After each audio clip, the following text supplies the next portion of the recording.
मिला धमक। असामाजिक लोक कले आक्रमण।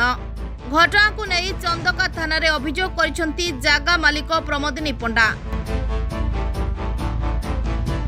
सूचना अनुसार चंद्रशेखरपुर निवासी प्रमोदिनी पंडा अंधारुआ मौजारे थिबा निजस्व स्थितिवान जगह उपरे निर्माण काम करुवा बेले किछि असामाजिक लोक सेठारे पहुंची काम करुवा श्रमिक मानकु धमक देई काम बंद कराइबा सहित जागा मालिक एवं तांको परिवार लोकंकु आक्रमण करथिले।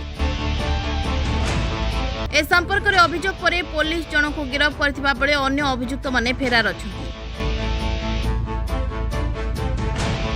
परिवार लोकंको जीवन प्रति विपद थिबा दर्शाई अन्य अभियुक्त मानकु तुरंत गिरफ्त करबा निमंते दाबी करछंती अभियोगकारी।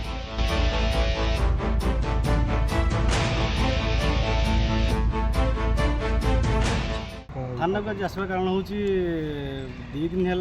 जो मान ना एफआईआर दिखाला केस रजिस्टर अच्छी से 6 जन मध्य गोटे पद अरेस्ट हो 18 जन अरेस्ट हो तथापि